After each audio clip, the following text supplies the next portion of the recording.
আসসালামু আলাইকুম। এই সময় ড্রাগন গাছে কি কি খাবার দিলাম সেই সম্পর্কে বিস্তারিত ভিডিও নিয়ে আজকে চলে আসলাম ইরাজ গার্ডেন ব্লগ থেকে।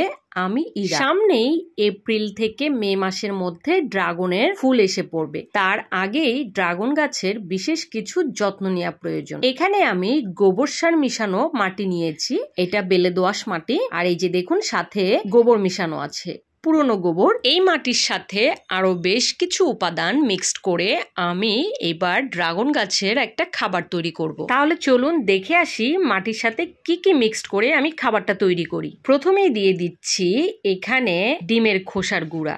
এই খাবারটা আমি ড্রাগন গাছে ব্যবহার করব, তাই সেই অনুপাতে আমি বানিয়ে নিচ্ছি। এখানে প্রতিদিনের ব্যবহার করা ডিমের খোসা আমি জমিয়ে রেখেছিলাম, তারপর এগুলো ভালোভাবে রোদ্রে শুকিয়ে ব্লেন্ডারে গুঁড়া করে নিয়েছি। মনে রাখবেন ডিমের খোসা ব্যবহারের ক্ষেত্রে সব সময় হয় ব্লেন্ডারে না হয় পাটায় গুঁড়ো করে নেবেন। প্রতিটা টবের জন্য 3 চামচ করে ডিমের খোসার গুঁড়া নিয়ে নিলাম। এরপর এই যে এটা হচ্ছে ইপসম সল্ট। এই ইপসম সল্ট প্রত্যেকটা টবের জন্য 1 চামচ করে নিয়ে নিলাম। ডিমের খোসার গুঁড়া থেকে গাছ তার প্রয়োজনীয় ক্যালসিয়াম পেয়ে যাবে, আর এই ইপসম সল্ট থেকে গাছের ম্যাগনেসিয়ামের অভাব দূর হবে। ড্রাগন গাছে কিন্তু খুব বেশি যত্নের প্রয়োজন হয় না, একদম কম যত্নেই ড্রাগন গাছ খুবই ভালো হয়। তবে নিয়ম করে কয়েকবার তো একটু যত্ন করতেই হয় ভালো ফলাফলের জন্য। ড্রাগন গাছ সানলাইটে রাখতে হবে, আর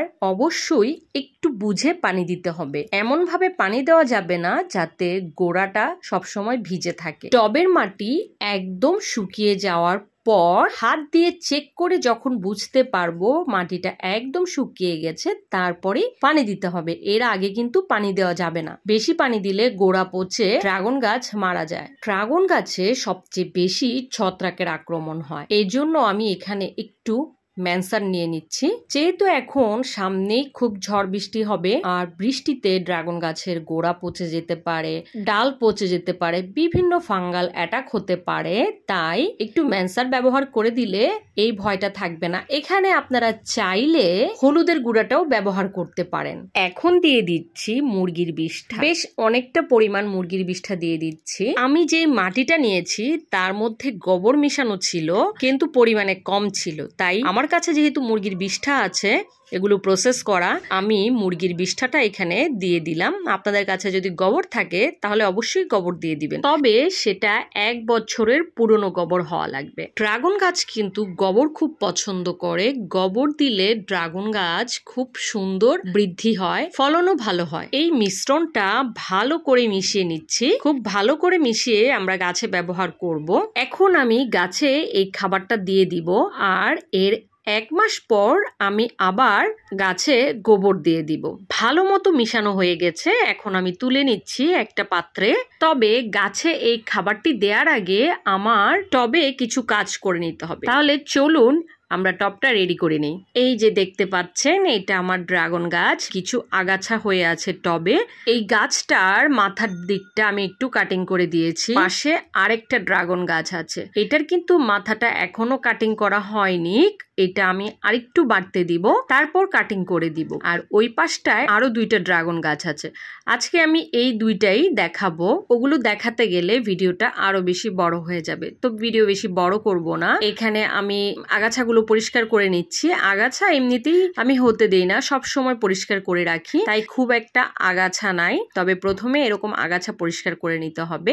আর ড্রাগন গাছের আরেকটা ব্যাপার হচ্ছে, দেখুন আমি এখান থেকে মাটি তুলে ফেলছি। মাটিটা কতটা ঝুরঝুরে দেখেছেন। গোড়া থেকে খুব বেশি পরিমাণ মাটি দিয়ে ঢেকে দেওয়া যায় না, এতে ড্রাগন গাছের গোড়া পচে যায়। এখানে আমার গাছটা মাটি যে বরাবর ছিল আমি ঠিক সেই বরাবর পর্যন্তই খাবারটা দিব, তার জন্য আমি এখান থেকে মাটি কিছুটা উঠিয়ে নিচ্ছি। সবসময় আমরা ড্রাগন গাছে খাবার দেওয়ার সময় এই সিস্টেমে খাবার দিব। এখন আমি খাবারটা নিয়ে নিচ্ছি, এটা আমি ড্রাগন গাছের গোড়ায় দিব। এটা আমি 2টা গাছে দিয়ে দিব, আর বাকিটা বাকি 2টা গাছে দিয়ে দিব। এই যে এখন আমি খাবারটা দিয়ে দিব। দেখুন কি পরিমাণ মাটি উঠিয়ে নিয়েছি অফ ক্যামেরায়। এখান থেকেও কিন্তু আমি অনেকটা মাটি তুলে ফেলেছি, দেখতে পাচ্ছেন গোড়া থেকে কিন্তু অনেকটা মাটি উঠিয়ে ফেলেছি।